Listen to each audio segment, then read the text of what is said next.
Chapter 1175 में सब लोग लोकी के ड्रैगन फॉर्म पे फोकस कर रहे हैं, लेकिन मुझे सबसे ज्यादा डेंजरस एक लाइन लगी, ईमू का it was here all along. ये लाइन कैजुअल नहीं है भाई। अगर ईमू को निडॉक के बारे में पहले से पता था तो इसका मतलब ये डेविल फ्रूट एल्बाफ का सीक्रेट नहीं, वाइट सेंचुरी का सीक्रेट हो सकता है। और अगर ये सच है तो लोकी रैंडम कैरेक्टर नहीं है भाई। तो चलो सिस्टमैटिकली देखते हैं इस चैप्टर को कि एक्चुअली क्या क्या सेटअप किया गया है। सो भाई चैप्टर स्टार्ट होता है सॉलिड स्ट्रॉ हैट इंटेंसिटी के साथ और ओपनिंग ही स्ट्रॉन्ग है भाई। लास्ट चैप्टर के एंड में रॉबिन सोमर्स के कांटों वाली बेलों में ट्रैप थी और सांजी ड्रामेटिकली एंट्री लेता है। चैप्टर वहीं से कंटिन्यू होता है। सांजी बिना एक सेकंड वेस्ट किए अपने डियाबल जंबे एक्टिवेट करता है और पूरा थॉर्न स्ट्रक्चर लिटरली जला देता है। और फाइनली हमें प्रॉपर सांजी एक्शन मोड देखने को मिलता है। उसोप एक्साइटमेंट में चिल्लाता है कि दैट्स आवर सांजी और जिनबे इंस्टेंटली ऑब्जर्व करता है कि सो इन बेलों की वीकनेस हाई टेम्परेचर है। देखो डिफरेंस, उसोप इमोशनल रिएक्शन देता है और जिनबे टैक्टिकल एनालिसिस करता है। तो Oda sensei straw hat dynamics दिखा रहे हैं यहाँ। रॉबिन इतने में बोलते हैं कि मुझे लगता है सेलिब्रेट करने का टाइम नहीं है। सांजी तुरंत फील करता है कि अरे ये हाकी और जो रोर अभी सुना। ब्रूक ऊपर देख के कहता है कि भाई ये इतना बड़ा शैडो क्या है, ये रिएक्शन क्यों? क्योंकि भाई लास्ट चैप्टर के एंड में जो लोकी और लूफी की एंट्री हुई थी ना, उसका इम्पैक्ट अब फील हो रहा है। मतलब massive presence, conqueror level hockey vibes और एक कमांड आता है इतने में कि सब नीचे उतरो अभी के अभी। ये लोकी की तरफ से होता है। नाउ देन सीन शिफ्ट होता है वेस्ट विलेज की तरफ। तो वहां पर पूरा केओस मचा हुआ है और बच्चे और उनके पेरेंट्स गिर गए थे। तो वो लोकी से रिक्वेस्ट करते हैं कि बच्चे सेफ नहीं है, उन्हें दूर ले जाओ कहीं पर। और लोकी का कोल्ड रिएक्शन आता है कि नॉट माय प्रॉब्लम, ये खुद मेरे ऊपर चढ़ गए थे, मैं सिर्फ उन्हें वापस ड्रॉप कर रहा हूँ। ये लाइन इंपॉर्टेंट है बिकॉज लोकी प्योर विलन जैसा बिहेव नहीं कर रहा है बट प्योर हीरो भी नहीं है। वो बिल्कुल डिटैच्ड है, मतलब इमोशनली डिस्टेंस कह सकते हो। मीनवाइल लूफी जोरो को देखकर खुश हो जाते कि जोरो भाई एल्बाफ में फाइनली होस्टेजेस सेव हो चुके हैं और कोई भी कैप्टिव नहीं है, मतलब कोई भी बंधा हुआ नहीं है। इतने में जोरो बोलता है कि यार तुम लोगों ने काफी टाइम लगा दिया, वो ड्रैगन मत बोलना। कि लूफी कैजुअली कंफर्म करता है कि हाँ वो लोकी है, तुम यहाँ हो तो जगह सेफ होनी ही चाहिए। जोरो रिप्लाई देता है कि कोई प्रॉब्लम नहीं, तुम जाइंट मोड में हो तो उन ड्रीम मॉन्स्टर को हैंडल कर लो, अगर उन्हें छोड़ दिया तो एल्बाफ ज्यादा देर टिक नहीं पाएगा। ये प्योर वॉर कोऑर्डिनेशन मोड है भाई, ना ही कोई पैनिक, सिर्फ बैटलफील्ड मैनेजमेंट। और लूफी सिंपल बोलता है कि ऑन इट। और तभी आसमान से कांटों की बारिश होने लगती है। जाइंट शॉक में चिल्लाते कि फिर से कांटे, भाई बच्चों को अंदर ले जाओ, समर्स अभी खत्म नहीं हुआ है। और फिर उसकी एंट्री होती है। वो चिल्लाता हुआ बोलता है गिव अप ऑलरेडी तुम बेवकूफ लोगों। यासान और रोडो रिएक्ट करते हैं कि भाई ये क्रीप अभी भी पीछे पड़ा है। समर्स अब पूरा कंट्रोल लूज कर देता है। मैं तुम सबको जिंदा नहीं छोड़ने वाला, तुम मेरे वो इमोशनल मूवमेंट को बर्बाद कर चुके हो। ये लाइन डेंजरस है बिकॉज ये सिर्फ विलन रेज नहीं है, ये ईगो डैमेज है। उसका ड्रामेटिक मैनिपुलेशन मूवमेंट रुइन हो गया, इसलिए वो इरेशनल मोड में चला गया है भाई। और फिर समर्स फुल साइको मोड में एंट्री लेता है। वो चिल्लाता हुआ आता है कि और उसके थॉर्न्स अब सिंपल बेल जैसे नहीं लग रहे हैं, मतलब जैसे आपने बात पहले भी देखा था, वो लिटरली सांप की तरह हिल रहे हैं। और उन सांपों के मुंह से गन की नोजल जैसा स्ट्रक्चर बन गया, जैसे कि बस he is about to shoot. भाई ये बंदा सिर्फ लड़ नहीं रहा है, ये एंजॉय कर रहा है। वो चिल्लाता है कि भाई मैं इनके मरते हुए माँ बाप को खत्म कर दूंगा, मेरा rapid fire thorn launcher test करो। भाई फिर क्या हिस्टोरिकल तरीके से बोलता है, रोना आ रहा है मुझे कि तुम लोग कितने बेकार हो। और फिर पूरा कंट्रोल लूज करके बोलता है कि मिशन गया भाड़ में, अब मुझे फर्क नहीं पड़ता, अब मुझे बस तुम सबको खुद मारना है, कौन पहले आएगा। भाई ये विलन का ब्रेकडाउन मोमेंट है। ये कंट्रोल्ड एंटागनिस्ट नहीं लग रहा भाई, बिल्कुल भी नहीं। और ये ईगो ड्रिवन मॉन्स्टर बन चुका है। तो बच्चे और पेरेंट्स एक दूसरे को भागने के लिए चिल्लाते हैं कि कांटे बस आते ही उनसे लगने ही वाले होते हैं कि बस तब एंट्री होती है जोरो की। ऊपर से आता है और एक क्लीन स्लैश में सारे के सारे थॉर्न अटैक को तोड़ देता है। प्योर जोरो टाइमिंग भाई। और लूफी हंसते हुए बोलता है कि वाह जोरो, मुझे पता था तुम हैंडल कर लेगा।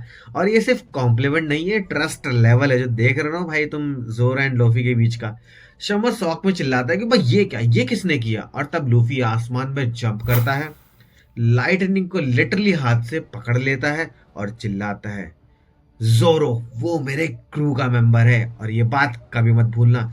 भाई ये सिर्फ लाइन नहीं है, ये डिक्लेरेशन है स्ट्रॉ हैट प्राइड मूवमेंट भाई प्योरा। और फिर क्लासिक बिल्डअप, लूफी समर्स को बिल्कुल स्नाइपर की तरह टारगेट करता है और बोलता है गोमू गोमू, और भाई hockey coated attack, full power punch land करता है और बोलता है बूमिंग डॉन थॉर राइफल।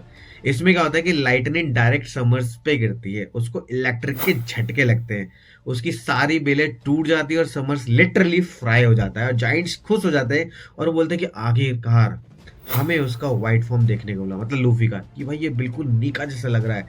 मुझे लगता है यही असली नीका, मतलब वॉरियर ऑफ लिबरेशन है। तो भाई एक लाइन बहुत ही काफी ज्यादा हैवी है, बिकॉज एल्बाफ के जाइंट्स ओपनली लीका को रिकॉग्नाइज कर रहे हैं। और तभी एक जाइंट ना डाउट करता है कि तुमने निकाह कहा, अरे वो तो बस बच्चों को डरावने वाली कहानी है ना। यहाँ ओडा सेंसे कंट्रास्ट दिखा रहे हैं कि faith versus myth, belief versus folklore. और सेम वक्त जाइंट लोकी को देख के शॉक हो गए कि भाई ये सच में निडॉक है, क्या हम वाकई इससे बच गए। फिर सीन शिफ्ट होता है गबान और चॉपर की तरफ, वो आराम से बैठे हुए दूर से नजारा देख रहे हैं। चॉपर शॉक में बोलता है कि ये क्या वही है, और गबान काल में बोलता है कि हाँ ये लोकी ही है, और सच कहूं तो मैंने भी इसे पहली बार इस फॉर्म में देखा है। और यहाँ से भाई लोर बॉम्ब गिरता है।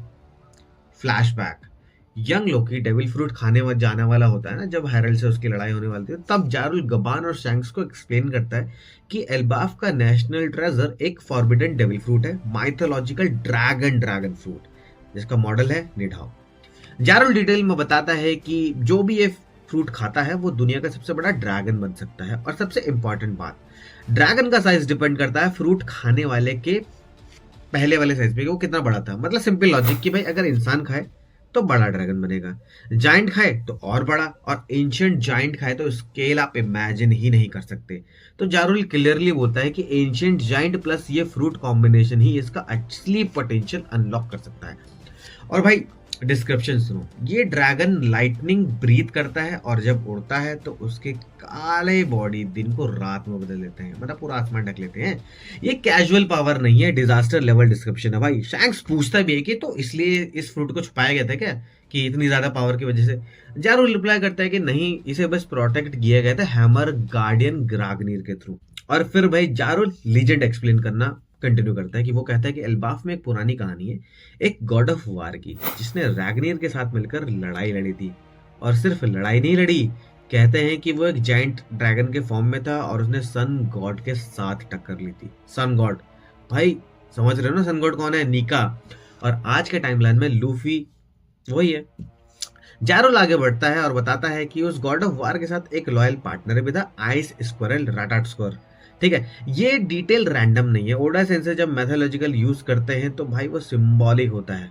फिर जारुल शॉर्ट में कंक्लूड करता है कि जब उसका मास्टर मर गया तो कहता है कि रटाट स्कोर ने रैग्निर को अपने पास रख लिया और अपने मास्टर को वापस आने का इंतजार किया।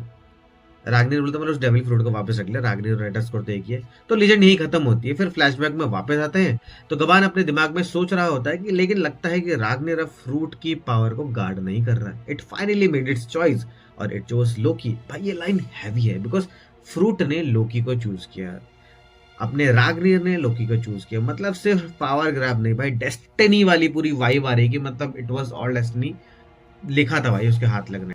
ना दूसरे ही पल में क्या होता है कि लोकी अपने ड्रैगन फॉर्म में ड्रीम मॉन्स्टर्स पे अटैक करता है, और भाई अटैक का नाम थ्रू टाइम। और भाई सब कुछ destroy by this massive attack, मतलब। और तब सीन शिफ्ट होता है गनको पे, जो ईमू से पोजेस्ड है। वो लोकी की प्रेजेंस फील करता है, शॉक एक्सप्रेशन देखता है, और ईमू भाई पूरा वॉइस आती है पीछे से, तो ये वही है निडहॉक, ये यहाँ था, ये हमेशा से यही था। ये लाइन नॉर्मल नहीं है भाई, ईमू शॉक्ड नहीं होता इजीली। और अगर ईमू ने स्पेशली निडहॉक रिकॉग्नाइज किया तो इसका मतलब है कि वॉइड सेंचुरी लेवल कनेक्शन हो सकता है। सीन नरेशन आता है एक वर्क ऑफ फेट, मतलब किस्मत का ट्विस्ट, डेस्टिनी टाइप बिल्डअप है भाई। और इसी नोट पे चैप्टर हो जाता है एंड। भाई सोचो, अगर ईमू शॉक्ड है तो इसका मतलब है कि वॉइड सेंचुरी लेवल पे इसका कनेक्शन हो सकता है। ईमू शायद इस फ्रूट के पास्ट यूजर को जानती हो, शायद ये वही ड्रैगन है जो 800 साल पहले वॉर में इन्वॉल्व था, शायद निडॉग और सन गॉड का क्लैश एक बार हो चुका है। और अगर ऐसा है तो लोकी रैंडम कैरेक्टर नहीं है, वो हिस्ट्री का कंटिन्यूएशन हो सकता है। और अगर रागनी ने चूज किया लोकी को तो क्या डेस्टिनी साइकिल रिपीट हो रहा है? भाई अब मैं तुमसे सीरियस क्वेश्चन पूछता हूँ, क्या निडहॉग वॉइड सेंचुरी का लॉस्ट वेपन है? क्या ईमू इस पावर को कब से ट्रैक कर रही थी? और सबसे बड़ा, क्या लूफी वर्सेस लोकी सिर्फ प्रेजेंट फाइट नहीं बल्कि 800 साल पुरानी राइवलरी को रिपीट कर सकते हैं या रिपीट हो सकता है? कमेंट में अपनी थ्योरी ड्रॉप करो, मैं जर्नली देखना चाहता हूँ कि भाई तुम लोग इसको कैसे इंटरप्रेट करते हो। और अगर तुम्हें ऐसे डीप लोर ब्रेकडाउन पसंद है तो सब्सक्राइब करना मत भूलना, क्योंकि एल्बाबा सिंपल आर्क नहीं रहा भाई, ये हिस्ट्री ओपन करने वाला आर्क हो सकता है।